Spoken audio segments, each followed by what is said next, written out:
Bonjour, aujourd'hui j'aimerais parler avec vous de l'importance de la nationalité d'une personne, physique ou morale, et des compétences étatiques qui sont dérivées des différents liens entre un État et ses nationaux. Alors ce domaine est particulièrement important en droit international parce qu'il s'agit de délimiter les compétences étatiques. Euh, L'État exerce ses compétences normalement sur son territoire. C'est les compétences territoriales. C'est un des grands principes du droit international contemporain, dérivé de l'importance de l'État territorial et de la coexistence pacifique. En même temps, on garde tout de même certains liens entre les États et leurs nationaux. On parle donc de compétences personnelles. Les compétences territoriales et les compétences personnelles peuvent être en conflit. Et nous allons voir comment on va résoudre ce type de problème. Il y a d'autres compétences qu'on peut dériver de la souveraineté étatique et nous en parlerons dans un instant. Quand on parle des compétences personnelles, on parle par nécessité des personnes liées à un État par leur nationalité. Alors on peut distinguer, comme on le fait de manière générale en droit, entre les personnes physiques et les personnes morales. Parmi les personnes physiques, il y a à la fois les personnes qui ont la nationalité d'un État, en Suisse nous parlons aussi du droit de cité, et les autres, tous les autres étant normalement des étrangers, voire des apatrides, etc. Il peut encore se poser le problème des doubles nationaux, ce que nous allons voir dans un instant. Pour les personnes morales, il se pose également la question de la définition de leur nationalité. Ici, les théories sont plus complexes et il est assez commun qu'une entreprise ait différentes nationalités selon les différents principes appliqués. Donc on peut dire que la double nationalité des personnes morales, notamment des entreprises multinationales, est très commune et cause donc un grand nombre de problèmes en droit international économique. Parlons d'abord des personnes physiques. Alors, il est vrai que historiquement, le lien entre la personne qui a la nationalité d'un État et cet État était particulièrement importante. Aujourd'hui, par contre, il est très commun que des personnes qui n'ont pas la nationalité de cet État vivent sur le territoire d'un État et qu'il est tout de même important de soit lui demander certains services, lui imposer certaines obligations, voire de pouvoir le protéger, notamment si son état d'origine, l'état dont il a la nationalité, ne le fait pas ou peut-être ne le fait plus parce qu'il ne se sent pas suffisamment lié à cette personne. Donc on peut dire qu'il y a une certaine tendance de moins distinguer sur la base de la nationalité et de plutôt se référer au lien territorial, donc la présence d'une personne sur le territoire. C'est notamment le cas pour les réfugiés, où c'est particulièrement important, car ces personnes ont souvent quitté leur pays d'origine, le pays dont ils ont la nationalité, à cause des problèmes qu'ils ont avec la situation dans ce pays, notamment le gouvernement de ce pays. Ça devient important dans le domaine de la protection des droits de l'homme ou encore concernant l'intégration économique, où on a tendance à peut-être vouloir tout de même légiférer ou réglementer l'activité sur son propre territoire d'une entreprise, même si l'état d'origine ou l'état dont l'entreprise ou la personne a la nationalité ne le font pas. Pour l'attribution de la nationalité des personnes physiques, il y a tout de même certaines traditions pour des raisons historiques.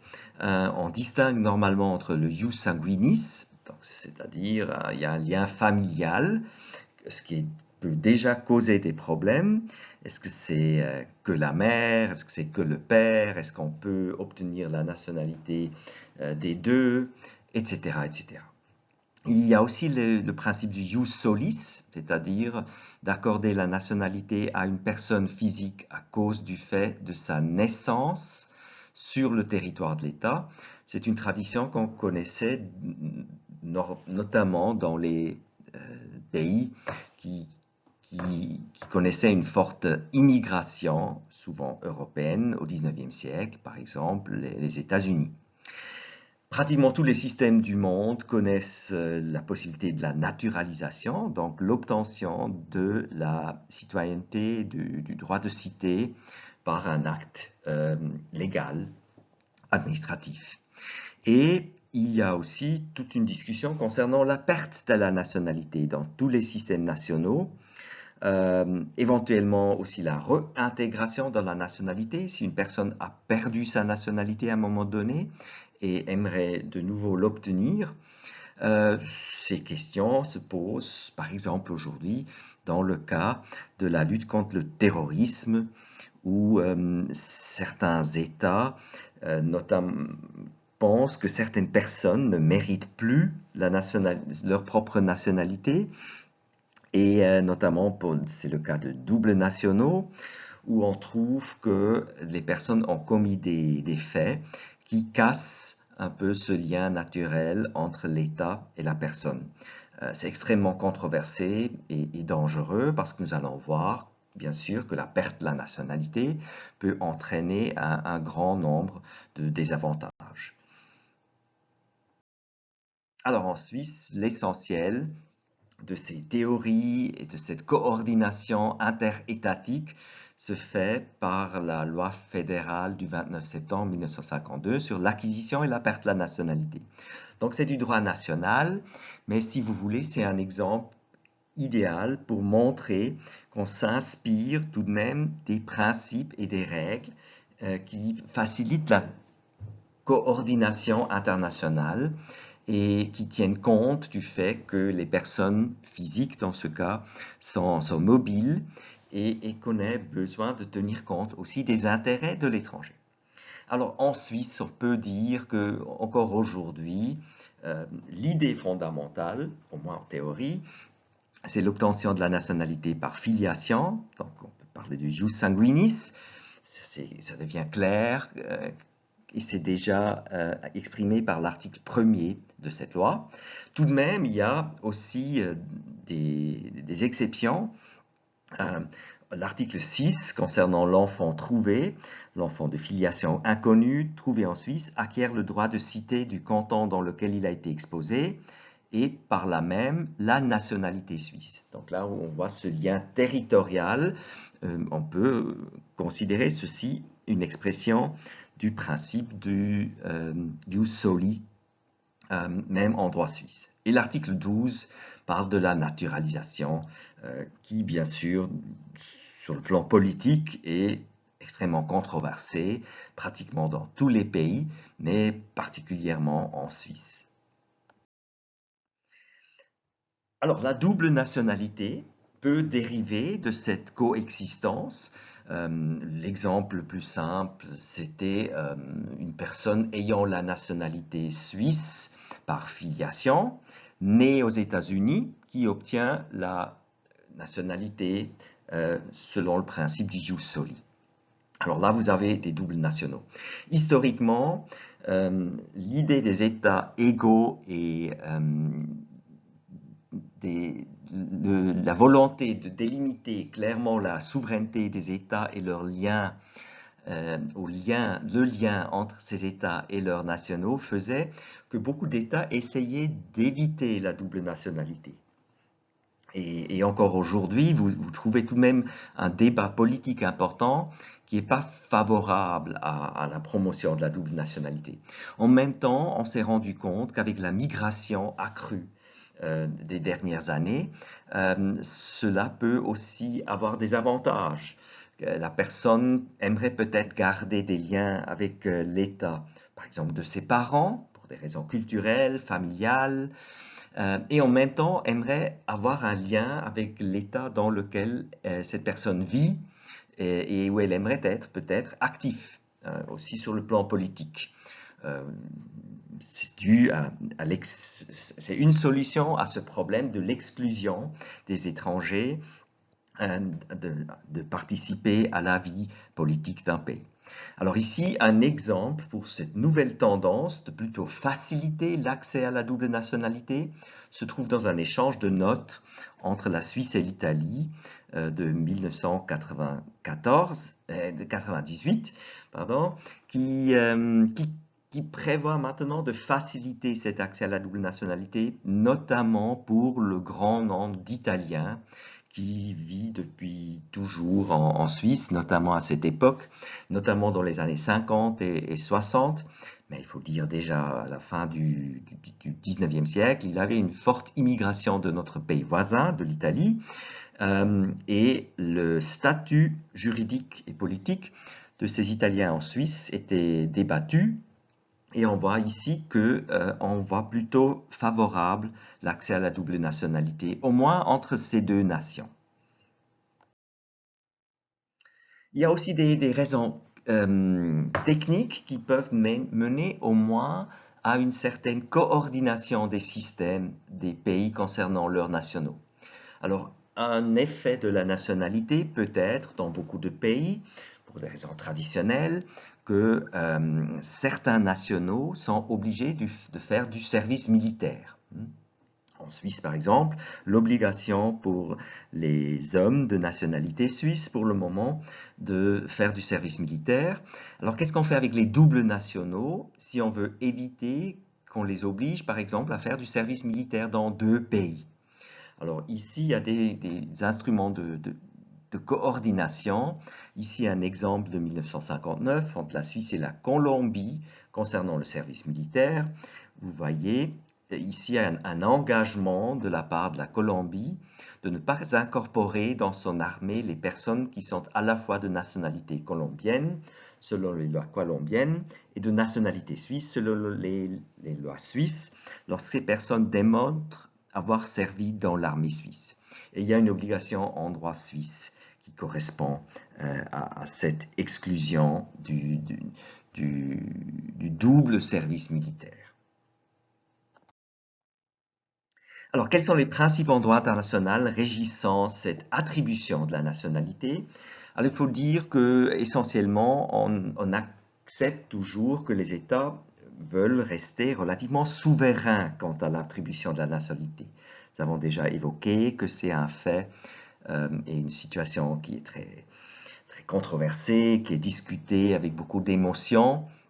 Il y a que quelques principes et quelques obligations qu'on peut en dériver. Une des rares obligations dans ce domaine qui est généralement acceptée par tous les États, c'est l'interdiction de la naturalisation forcée. Alors ici, on peut le voir dans le contexte de l'interdiction du recours à la force et de l'annexion de certains territoires. Une conséquence qui était historiquement assez commune, c'était que des États annexaient certains territoires et à ce moment-là obligeaient la population à acquérir la propre nationalité. Donc c'était considéré comme une naturalisation forcée et ceci est vu comme aujourd'hui comme contraire à ce principe de non seulement du recours à la force, mais aussi de l'interdiction d'annexion par la force d'autres territoires et d'obliger des personnes à obtenir une nationalité. Par contre, dans d'autres domaines, il y a certains principes dont les États s'inspirent, mais c'est rare que ces principes soient vraiment acceptés en tant qu'obligation dans des traités internationaux.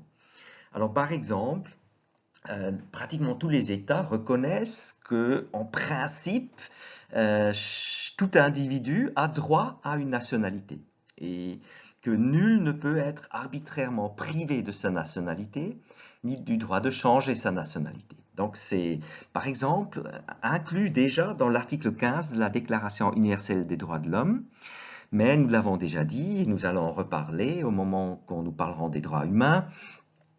Cette déclaration n'est pas contraignante, c'est qu'une déclaration.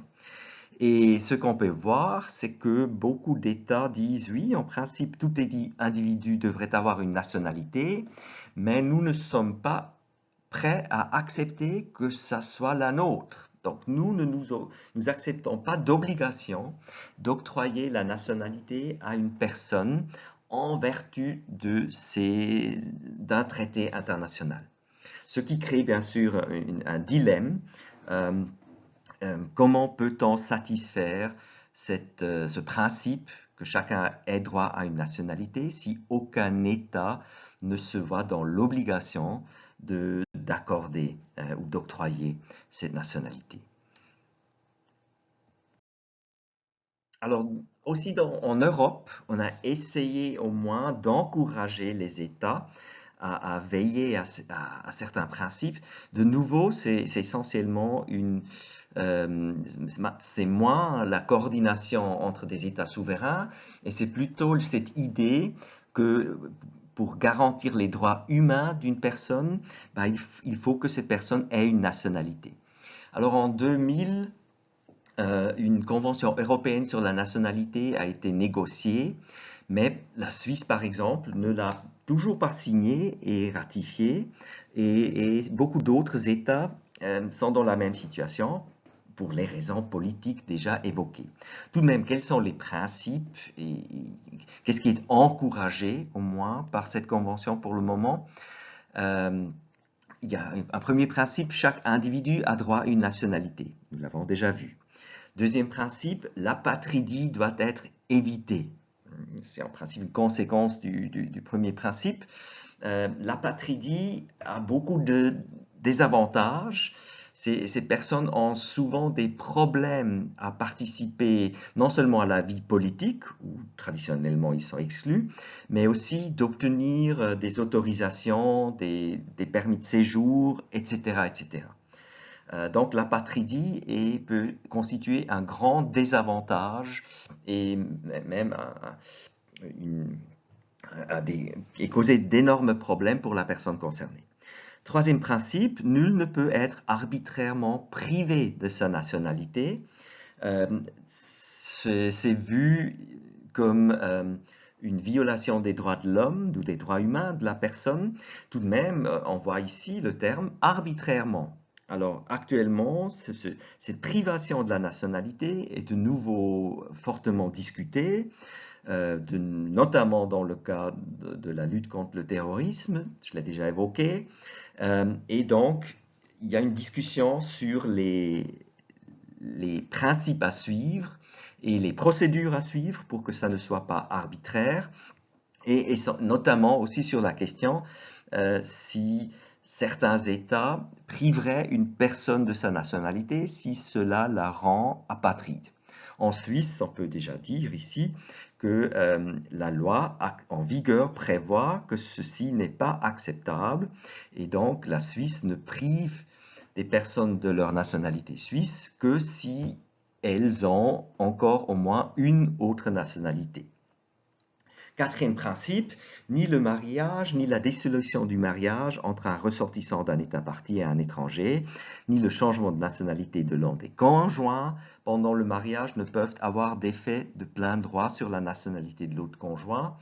Ceci rappelle que aussi en Suisse et dans d'autres pays, encore aujourd'hui, il y avait une tendance à ne pas accorder à la femme une nationalité indépendante, mais qu'elle suivait automatiquement la nationalité de son conjoint, de son mari, hein, historiquement. Alors ceci a mené souvent à des problèmes où des femmes ont perdu leur nationalité et souvent même après un divorce par exemple devaient demander la réintégration dans leur nationalité originale, ce qui n'était pas toujours fait.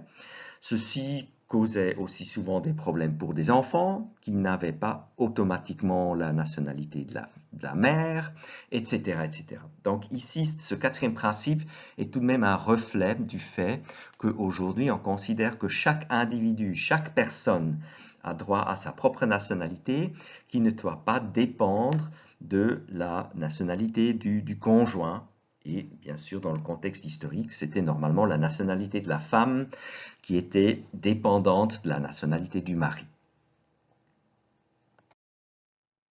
Parlons maintenant d'un sujet qui cause encore plus de problèmes peut-être que la nationalité des personnes physiques, c'est la question de la nationalité des personnes morales. Ceci est particulièrement important, bien sûr, dans le domaine de l'économie internationale, mais si vous pensez aux répercussions que cela peut avoir pour la sécurité d'un pays, les sanctions qui sont prononcées envers certaines personnes et l'application de sanctions économiques, par exemple par les États-Unis, ceci est un sujet extrêmement important pour le juriste de nos jours.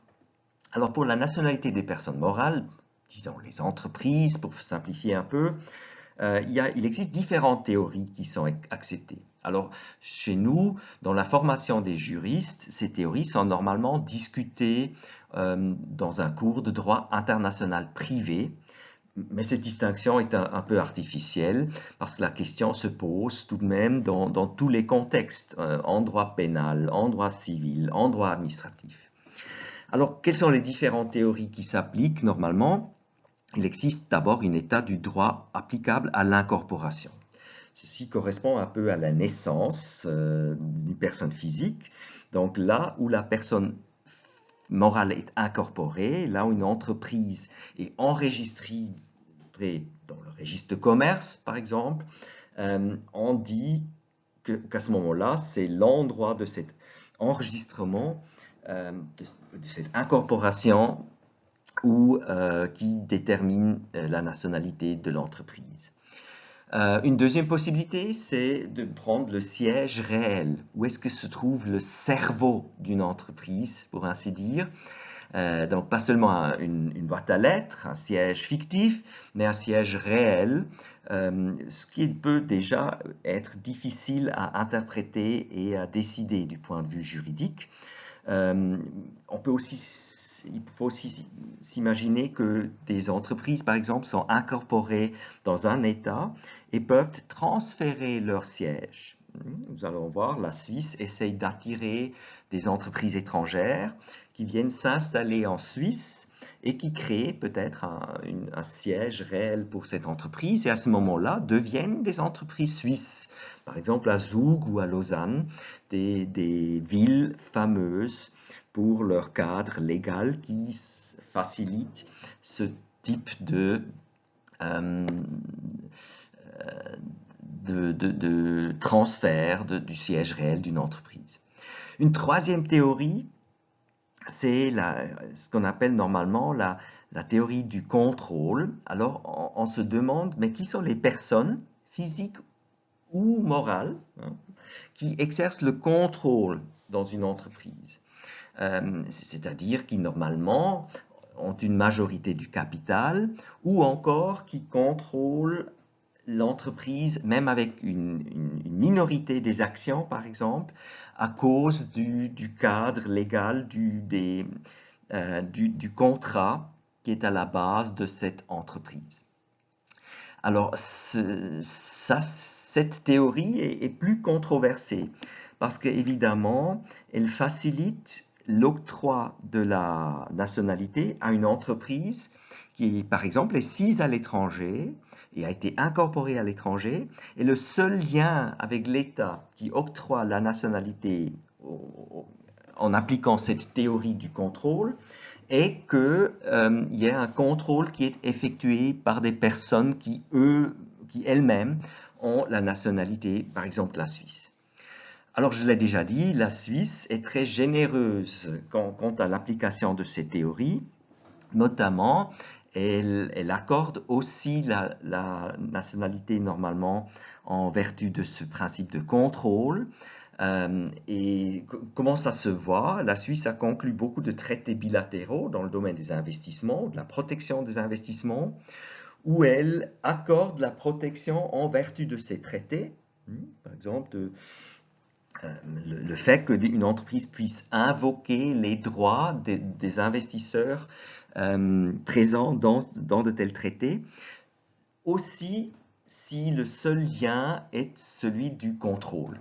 Alors, comment ça s'explique? Nous avons beaucoup d'entreprises qui ont un siège en Suisse euh, et qui essentiellement gèrent des participations, voire qui contrôlent d'autres entreprises dans le monde entier.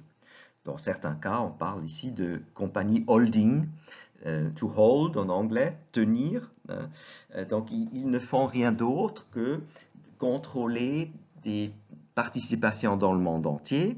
Euh, à ce moment-là, ils sont soumis à la fiscalité suisse et ils créent certains emplois, pas nécessairement beaucoup, en Suisse. Donc, la Suisse aime bien attirer de telles entreprises et à ce moment-là, les considèrent comme suisses, même si l'essentiel de leurs activités économiques est dans différents pays étrangers.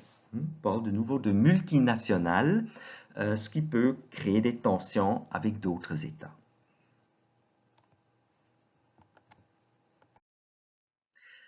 Finalement, parlons encore de ceux qui sont ni des personnes physiques ni des personnes morales, des navires, des avions, des satellites. Alors là, on crée aussi un lien entre un État et ces véhicules ou ces objets qui peuvent bouger. Historiquement, depuis très très longtemps, on connaît le lien entre un navire et son état de pavillon. Euh, Plus récemment, 19e, 20e siècle, on s'est inspiré de cette idée et on dit que pour les aéronefs, il y a un lien entre l'état d'immatriculation et l'aéronef.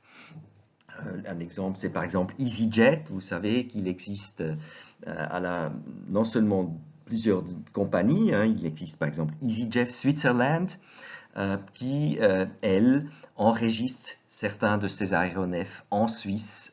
L'état d'immatriculation de ces avions devient à ce moment-là la Suisse, tandis que d'autres avions de EasyJet sont enregistrés dans d'autres pays, notamment en Angleterre.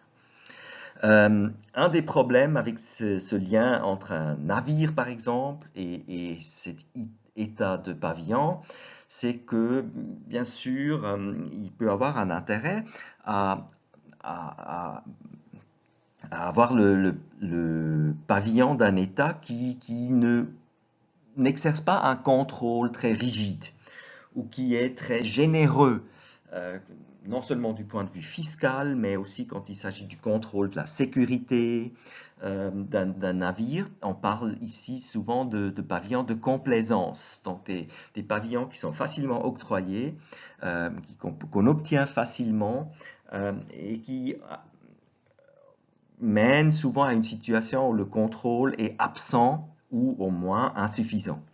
Et donc là, il y a tout de même aujourd'hui une certaine tendance à respecter les pavillons, mais à tout de même assumer ses propres compétences par rapport à ces navires.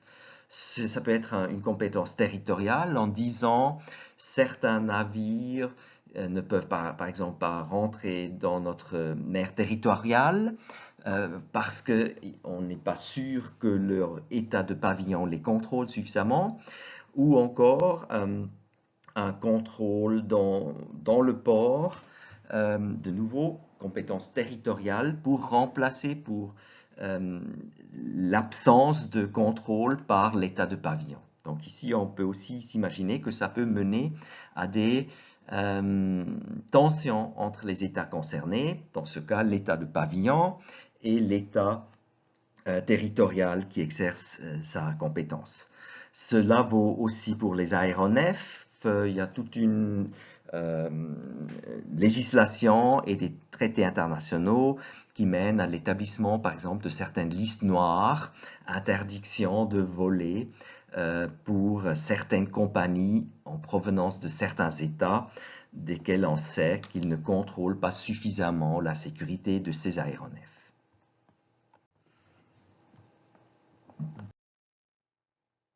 Alors, l'idée de cette nationalité des navires est d'origine coutumière, mais aujourd'hui on la trouve par exemple exprimée très clairement dans l'article 91 de la Convention des Nations Unies sur le droit de la mer. Vous pouvez lire vous-même le texte ici sur cette slide.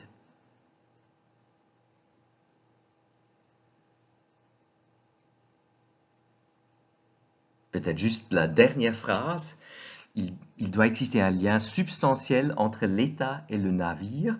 C'est certainement une indication des problèmes de ce que nous venons d'appeler les pavillons de complaisance. Évidemment, il est difficile de démontrer qu'un tel lien substantiel n'existe pas. Beaucoup d'États, par exemple le Panama ou certaines petites îles dans les Caraïbes, attirent et ont fait un modèle de commerce de l'enregistrement, de l'immatriculation des navires.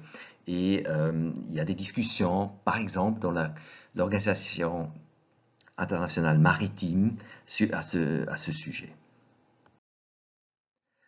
D'autres exemples sur l'immatriculation des aéronefs sont la Convention de 1944 relative à l'aviation civile internationale, qui est un peu à la base de l'aviation civile, qui prévoit donc cette idée de l'immatriculation. Et dans les accords sur le droit extra-atmosphérique, le droit spatial, que nous n'allons pas discuter en détail ici, vous trouvez les mêmes principes pour les satellites et la compétence et la responsabilité de l'État qui est responsable de ces satellites. Alors, nous avons déjà parlé de l'importance de la nationalité, c'est donc de créer un lien concernant la compétence d'un État et un objet, voire une personne.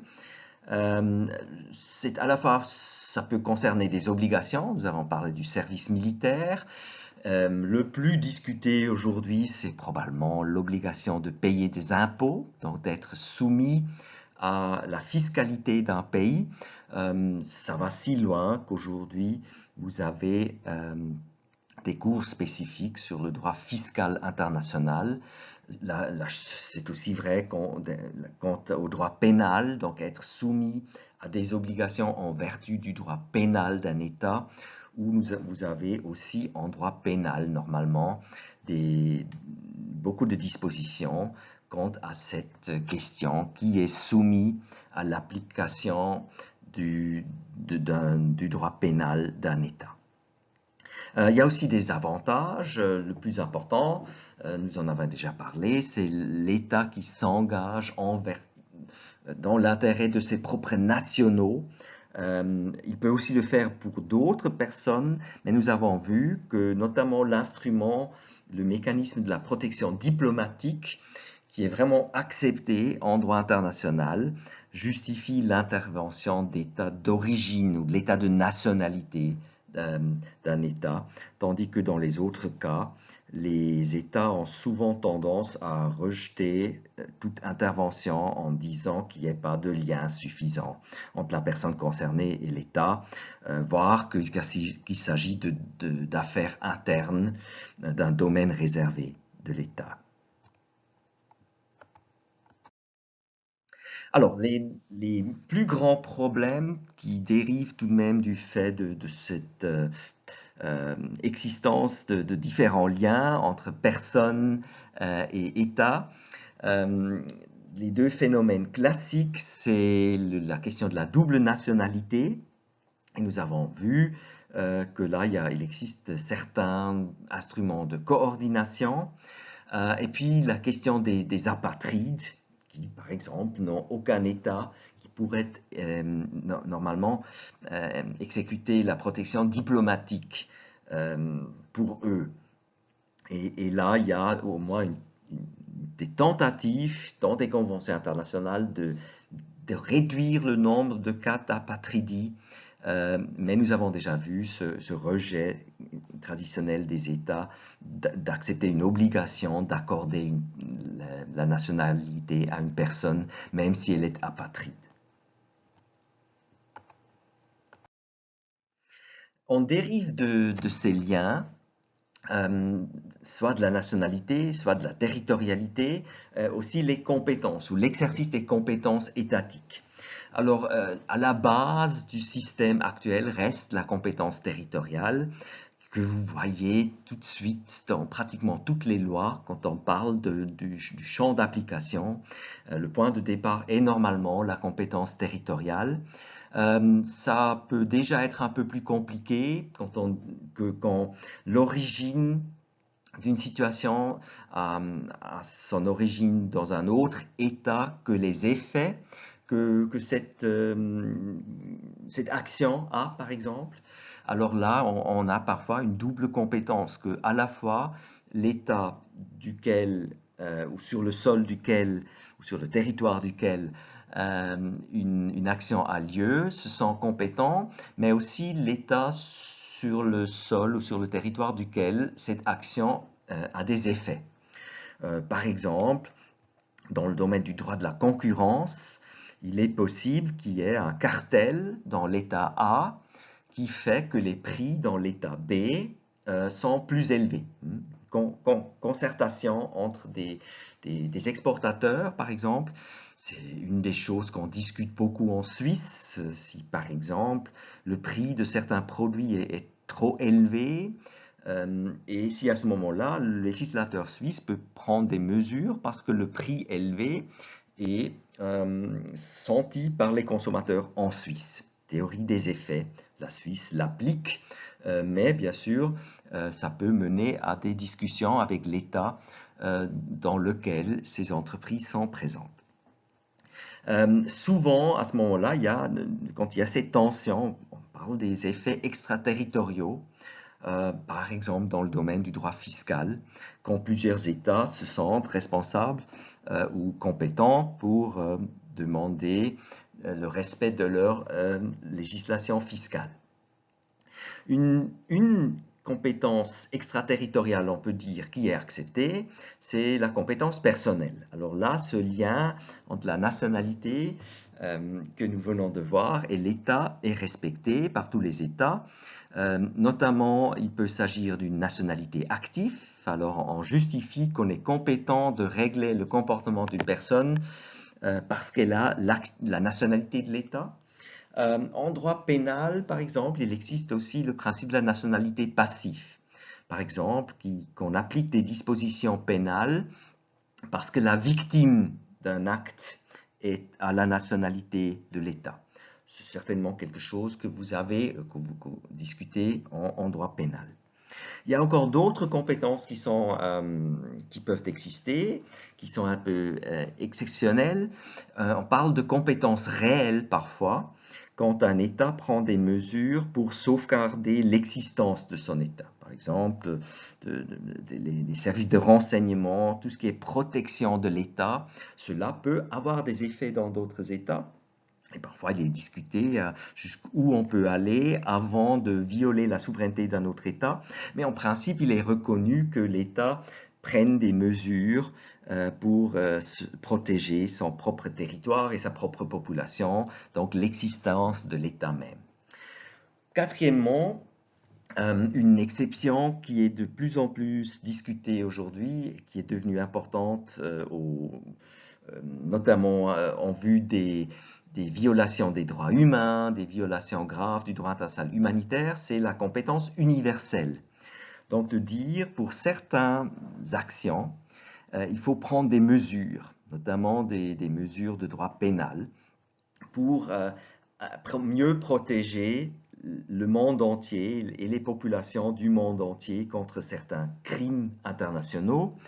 Et à ce moment-là, les États revendiquent ou acceptent normalement d'être compétents, par exemple de punir certaines personnes pour des faits qu'ils ont commis, même s'il n'y a aucun lien territorial et si ni la personne inculpée ni la victime ont la nationalité. Donc le cas 1 et 2 ici ne s'appliquent pas. On ne peut pas vraiment parler d'une compétence réelle pour protéger l'État non plus. Et donc on parle de compétence universelle. Tous les États sont compétents dans ce cas, même si aucun autre lien existe. Et nous allons discuter ceci en plus de détails quand nous parlerons des crimes internationaux, mais vous devez déjà être capable de faire le lien entre cette compétence universelle et par exemple le génocide, les crimes contre l'humanité et les violations graves du droit international humanitaire qu'on appelle souvent aussi des crimes de guerre. Alors, quelques exemples pour cette territorialité. Le principe de territorialité, j'ai dit, reste fondamental et c'est assez commun de le retrouver non seulement dans les lois suisses, mais aussi dans la jurisprudence. Un cas récent qui concernait un jugement vaudois qui a été cassé. C'est cette affaire qu'on peut trouver sur le blog du 10 mars 2021.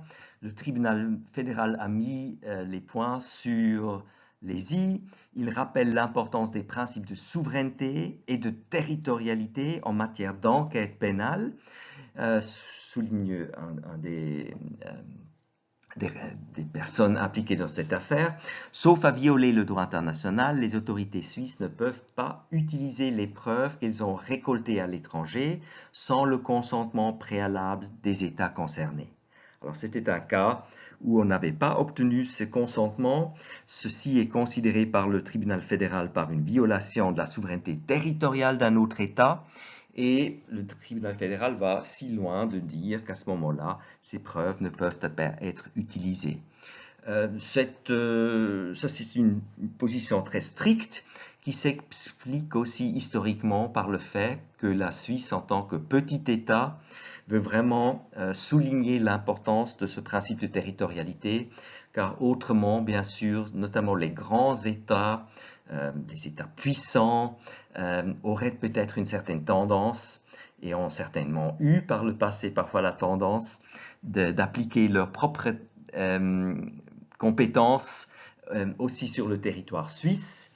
Et la Suisse veut donc, et le tribunal fédéral veut donc démontrer combien c'est important de respecter cette souveraineté territoriale de chaque État, y inclut la Suisse.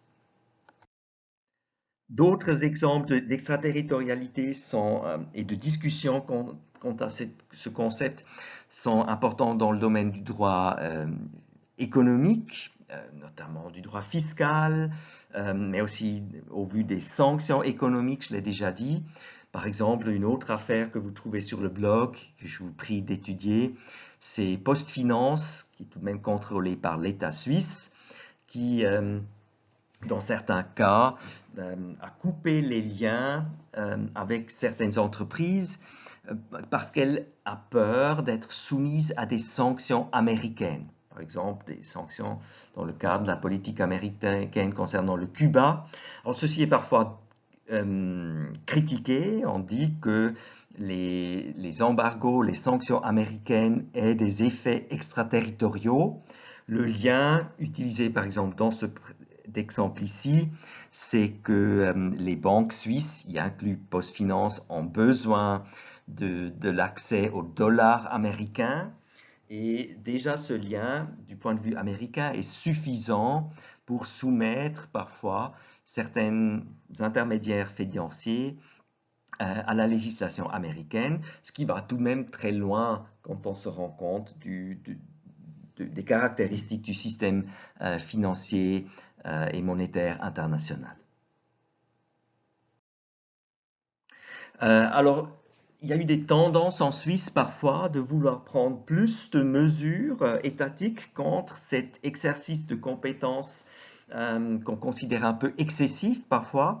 Alors en 2015, on a pu lire que le Conseil fédéral avait fait préparer un projet de loi, mais finalement, en 2015, il a décidé de ne pas le poursuivre. Alors, quelle était l'origine de ce projet de loi qui s'intitulait Collaboration avec les autorités étrangères et protection de la souveraineté suisse dans ce cas? Alors, vous trouvez des explications dans les documents que le Conseil fédéral avait préparés à l'époque. Et là, le Conseil fédéral avait dit, lorsque la Constitution parle de préserver l'indépendance de la Suisse, elle se réfère au concept d'État souverain, un concept de droit international. L'État souverain possède en principe la compétence exclusive de légiférer et de faire appliquer le droit sur son territoire, compétence territoriale. Cette souveraineté peut être battue en brèche par des revendications extraterritoriales des législations étrangères. Là, vous voyez le Conseil fédéral qui considère qu'il peut donc avoir un exercice extraterritorial par d'autres États. Dans ce cas, 2012 à 2015, c'était la politique américaine envers la Suisse. Et vous trouvez ces explications donc dans un document de 2012. Mais finalement, le Conseil fédéral a considéré que c'était peut-être pas très viable et causait plus de problèmes. Et donc ce projet est resté dans les tiroirs. Vous trouvez ici un lien pour lire, si ça vous intéresse, quelle idée le Conseil fédéral avait pour renforcer l'exercice de ses propres compétences territoriales et prendre des mesures contre des mesures d'autres États qui pouvaient éventuellement considérer comme ayant un effet extraterritorial. Alors, le dernier point, la compétence universelle dont j'ai pensé, elle est aussi très présente aujourd'hui dans beaucoup d'États. Par exemple, en Suisse, actuellement, on attend, il y a une affaire ou plusieurs affaires qui sont en cours. Une concerne par exemple un ancien ministre du Gambia, M. Ousmane Sonko, qui est actuellement en prison en Suisse parce qu'on lui reproche d'avoir commis des crimes contre l'humanité, donc certaines violations des droits humains qu'on considère particulièrement graves et qui sont considérées comme des crimes contre l'humanité en vertu du droit international, mais qui sont aussi punissables en Suisse parce qu'on a incorporé ces définitions dans le droit pénal suisse. Et M. Sonko est donc actuellement en prison en Suisse et attend son procès en Suisse, même si les crimes ont été commis à l'étranger contre des victimes étrangères par un étranger, M. Sonko. Donc il n'y a ni un lien territorial ni un lien personnel. Et donc ici, la Suisse exerce sa compétence universelle parce qu'elle souscrit au principe que ce type de crime, dont nous allons parler un peu plus tard, mérite que chaque État veille à punir les responsables de ces crimes internationaux. Et donc la Suisse assume ici aussi sa propre compétence universelle. C'est tout pour cette présentation. Merci et au revoir.